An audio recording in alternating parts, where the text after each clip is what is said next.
Hello and welcome. We're going to take a look at a couple of quick things today, see if we can give you some tips and tricks to make your iPad use a little smoother. First up, a long press. A long press is much like the right click on a computer. So I'm going to use this to kind of cursor around today. What I'm going to do right now is long press Teams, and then I see a menu come up. I'm going to come down here and long press on settings. I get a few different options of settings I can see and easily adjust. So that's long press. Next thing, control center. In the upper right corner, I just pull down with my finger and I can see all of these options. One of them is lit up because I'm using screen record, but I have volume, brightness, rotation, or screen lock. You'll want to use this if you're walking around your classroom so your screen is not constantly flipping. I'd also suggest that before using the Belkin stage. But we can add more to this level. So again, we're going to start with settings. We're going to come over here to where it says control center. Anything right here is already in my control center. I can get rid of them by clicking the minus sign. Scrolling down, we can look for something else to add. So just for a good example here, I'm going to go ahead and add the alarm. And all I need to do is click the green plus sign button. Then I'm going to come over and find something else. Let's look at maybe magnifier. This is one of my favorite apps. Click that. So you can see now I've got more of them up here. And when I go back to the top right and pull down, I'm going to see all of these extra things, magnifier and alarms that I've just added. That's the control center.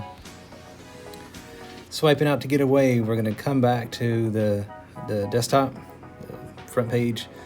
Now we're going to take a look at translate. This is one of my favorites.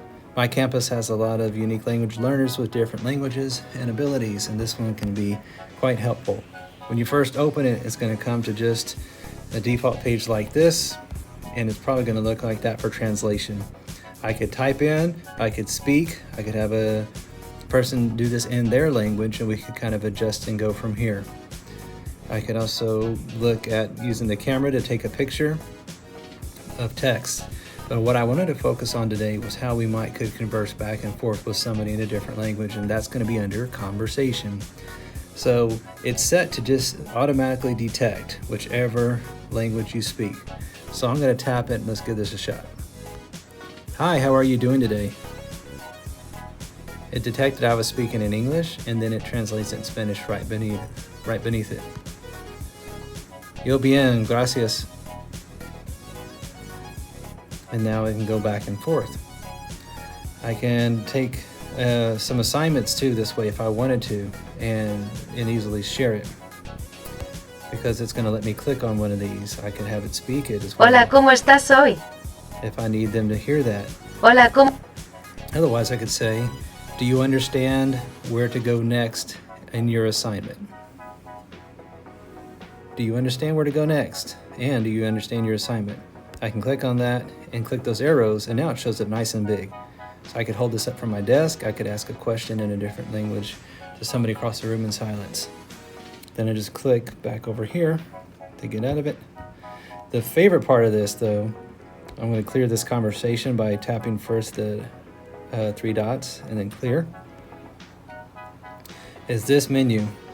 I'm going to click this one to do face-to-face. And now I'm going to spin this in front of me, and I don't think you're going to be able to tell.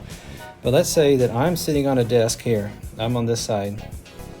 And this is the desk, and then over here is my student facing me. Now we can talk across the table to each other, and I can explain everything I need to explain, and they can tell me everything that they have. What are you going to do this weekend?